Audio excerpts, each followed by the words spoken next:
Hello and welcome to Core Podcast Outline X Twisden 360. Those of you who knows Core Podcast, you know Twisden 360 Politics Unplugged. And Outline X Twisden 360 is also part of the Core Podcast Twisden 360 Politics Unplugged.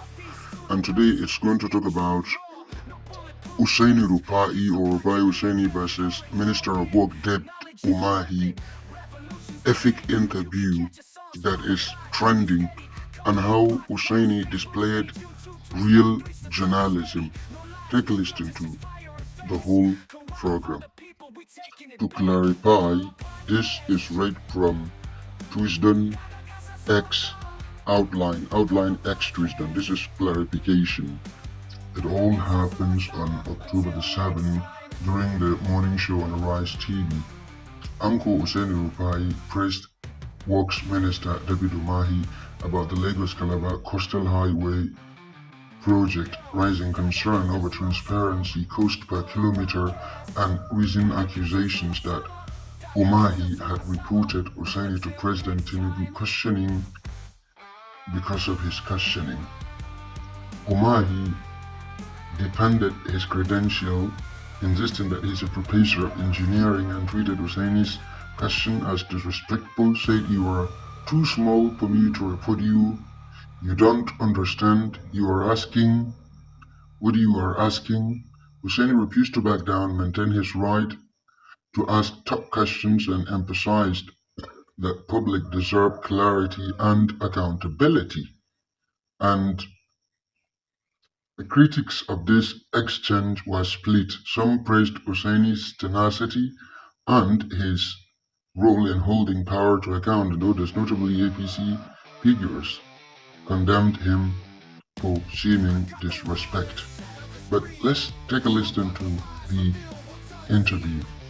Listen to it. President Tinubu and said all sorts. You are too small for me to report you to the president. No, but they are You are too small Minister, for me to Minister, report you to the Minister, let me president. speak. Who are you for me to report you? Minister, let me speak. I have empirical evidence. The world watched it on the commissioner of the project when you mentioned the questions I asked you to the president. That was reporting me to the president officially. The world watches, so you don't need to dilly-dally about the empirical facts. I don't talk without facts, Minister. You know, when I have my facts, I talk.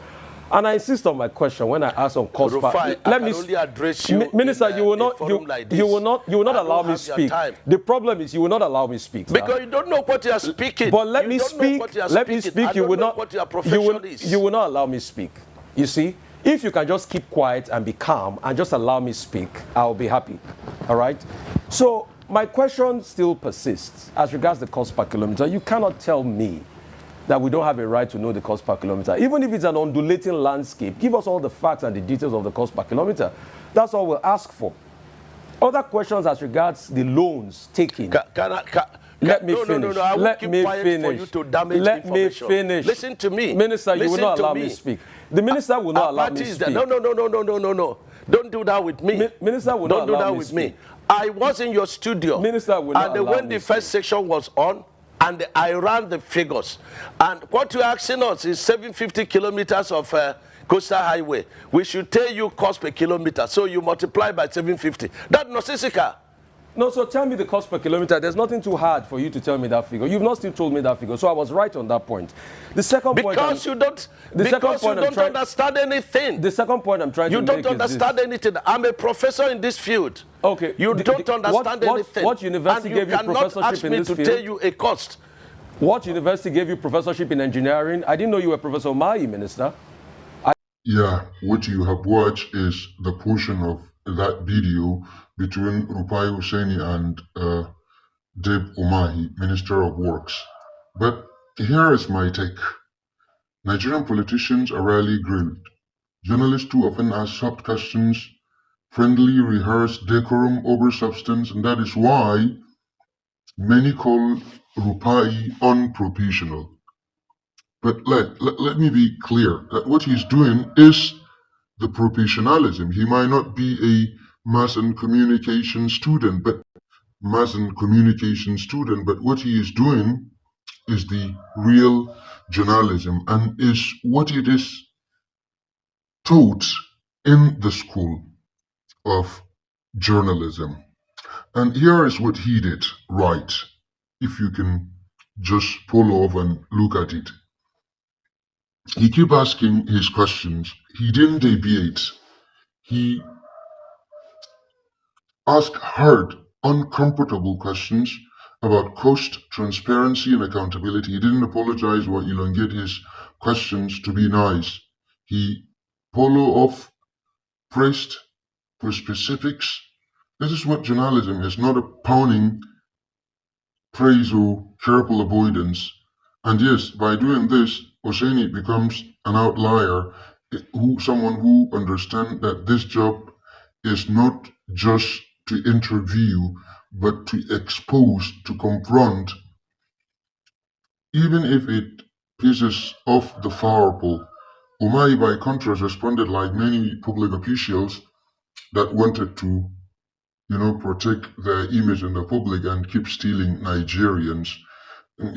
Even dropping a title, is that title dropping, called himself a professor, shooting down questions, saying, keep quiet, you don't know, and implying Husseini Rufa'i is beneath him. All you can see in the portion of the video, and all classic tools to avoid accountability, and that is how politicians overall are doing. And Nigerian ruling class are getting away with this. Now they have found one that is never going to allow them to walk away with their impunity. If Nigerian journalists did this more often, challenged ministers on air, demanded follow-up, refused to accept vague answers, maybe we wouldn't live in a country where injustice hides behind speeches. And honestly speaking, why this matters? Because when journalists stop being obedient, microphones, and start being watchdogs, the powerful get exposed. Contracts that overrun, budgets that are inflated, projects that exist only on paper are going to come to an end. Accountability doesn't come from a friendly question, period. It doesn't come from a friendly questions, periods. It comes from confrontation, clarity, refusal to let the story end prematurely. And Rufa'i Hosseini isn't unprofessional. He is doing his job properly. He is doing what journalists should do. And if you're a journalist not doing it the way or the order, then you are wrong and he is right. This is my take. And it's not necessarily the way you think it is. And I believe Nigeria needs more Rufa'i Hosseini.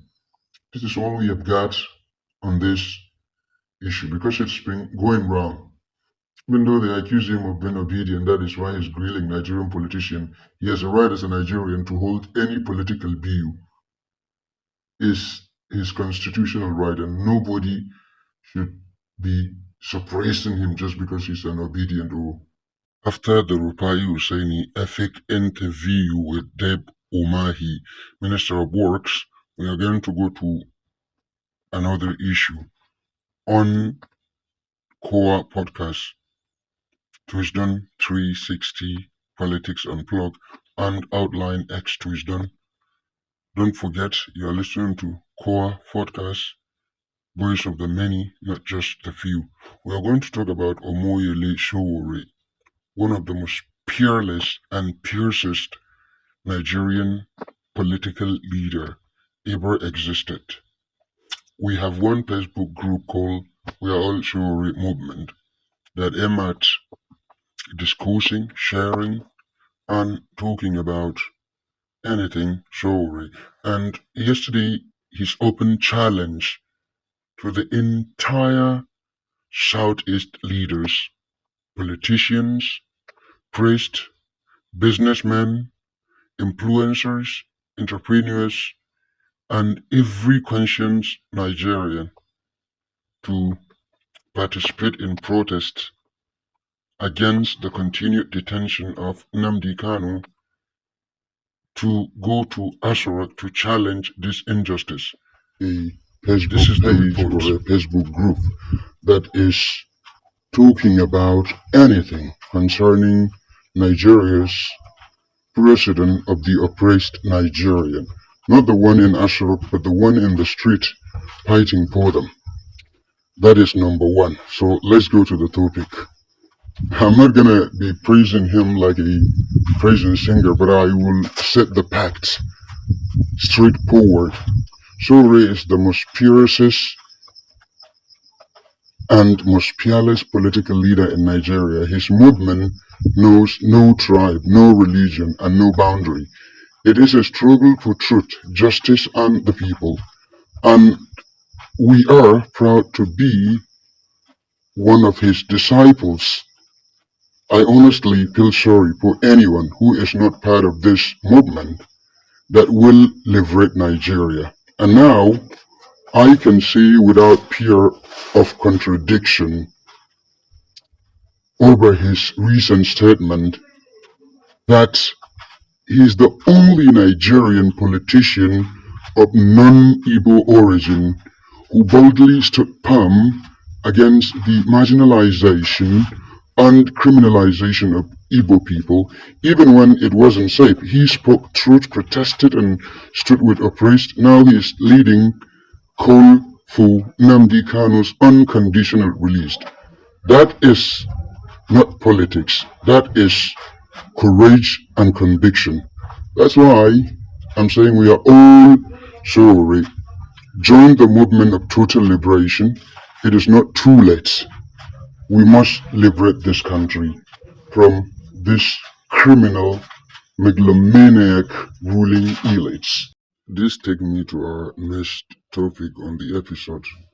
It's been widely discussed these days. It's a hysteria, purported hysteria by a far-right nationalist, evangelical Christian in the US and some right-wing media moguls like Bill Maher, Van Jones, and Ted Cruz, and some members of the House of Reps of the US Congress, talking about the Christian genocide in Nigeria in an attempt to divert public opinion, global public opinion, on Israeli crimes in Gaza. This is wicked. Owen Jones, a British journalist, one of the fearless defender of Palestinian rights and who is always used to speak the truth as it is, talk about how Van Jones made a joke of dying Palestinian babies. What a shame from this black Zionist called Van Jones. And he's working Obama administration. Anyway, let's go to our topic of Christian genocide. Hey, this is Koa Podcast, trying to unplug some lies and set the record straight. It is about the lies that have been going round, the hysteria about the so-called mass killing of Christians in Nigeria, being pushed by far-right evangelicals and Christian nationalists in the US.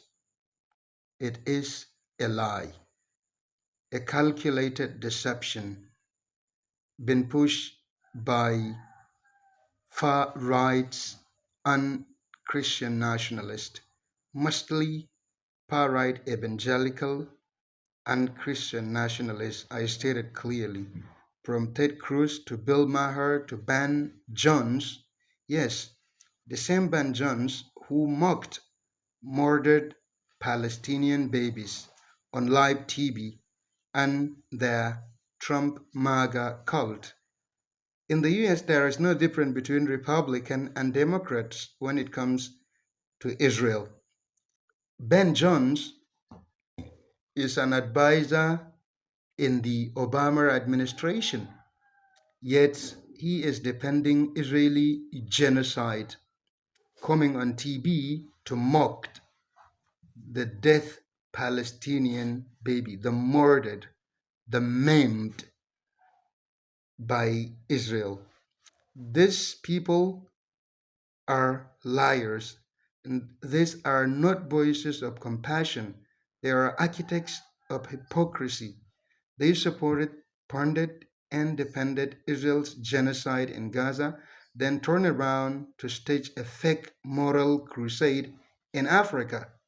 Now they cry for Nigerian Christians. What about Gaza Christians?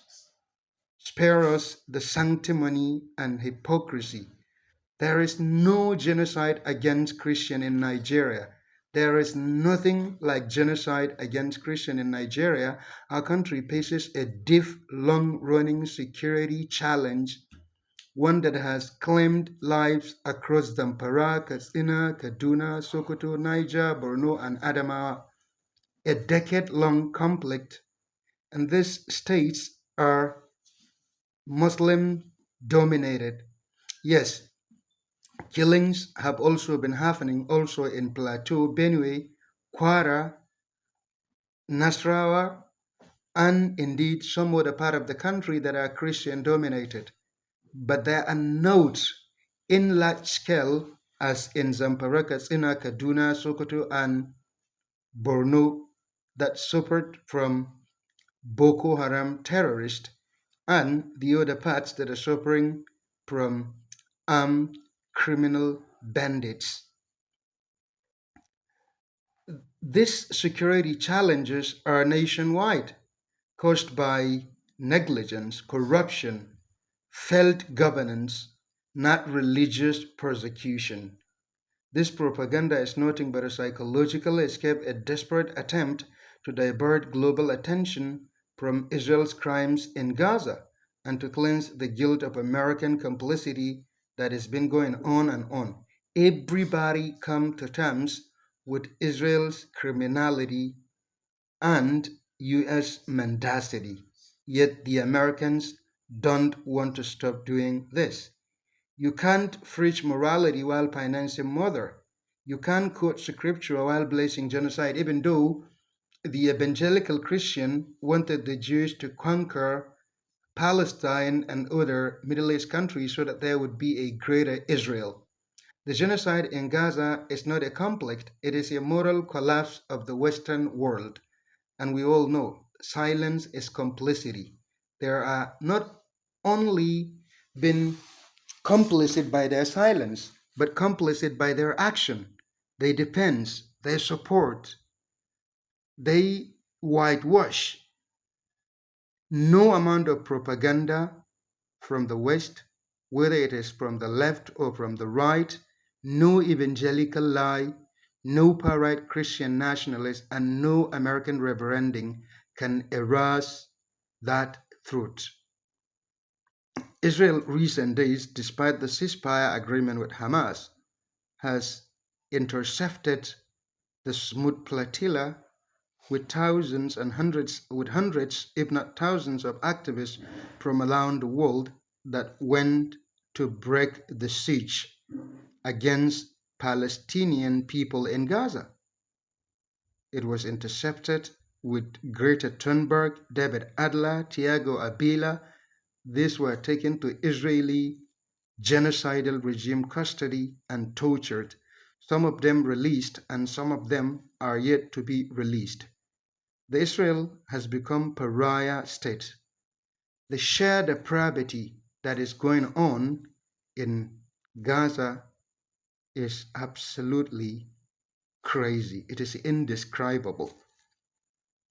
Yet the US, that is the funder, depender, and proselytizer on behalf of this Zionist, genocidal, occupation, apartheid entity, is now talking about Christian persecution and genocide in Nigeria. What a sanctimony and hypocrisy we are living in. Come on, spare us this hypocrisy. This is Tuesday 360 Politics Unplugged Core podcast. So we just talk about this issue that has been trending and going on, about this lie that has been pushed by those far right religious fringe from here and there. Thank you. See you another time.